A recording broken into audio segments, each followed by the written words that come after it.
Hi, my name is Rich Cosmerl. I have volunteered at the History Center for 12 years and currently serve on the board.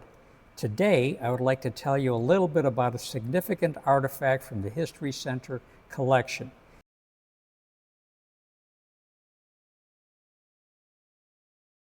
The family tree traces 5 generations of Farwells from the early 1800s to the 1940s over a painting of a tree with photographs of the family members among the leaves. Who are the prominent Lake Forest, Lake Bluff families that come to mind? Armour, Swift, McCormick, of course, but this family tree represents the Farwell family, which might fly under the radar, but also has an illustrious and historically significant past in Lake Forest. After their parents moved the family to Western Illinois, 2 sons moved independently to Chicago and then eventually Lake Forest. Let's start with C.B. Farwell, who found business success in Chicago and then became one of the early investors in the Lake Forest Association.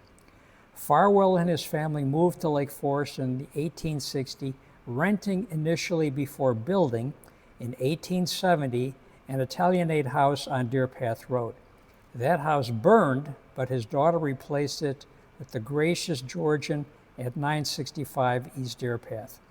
One of his many contributions, inspired by his wife Mary, was the reestablishment of Lake Forest University as a coeducational institution in 1876 after it struggled during the post-Civil War era.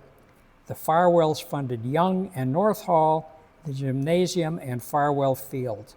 Their daughter Anna was valedictorian of the first graduating class in 1880. C.B. was elected 5 times to the U.S. House of Representatives and in 1887 to the U.S. Senate, where he was successful in getting Fort Sheridan established after the Haymarket riots and promoting Chicago as the site of the 1893 World Columbian Exposition. His brother J.V. Farwell started as a clerk in a dry goods business in Chicago and by 1850 was a partner in the firm. Before the Civil War, he had the foresight to build an extra-large warehouse allowing him to supply the troops. By 1865, the firm, J.V. Farwell and Company, was his.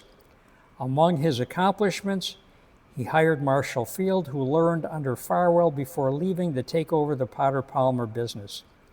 J.V. was one of the founders of the Lake Forest Association, built a house at 888 East Deer Path, and served as Lake Forest's mayor from 1871 to 1872. Come see this artifact at the Lake Forest Lake Bluff History Center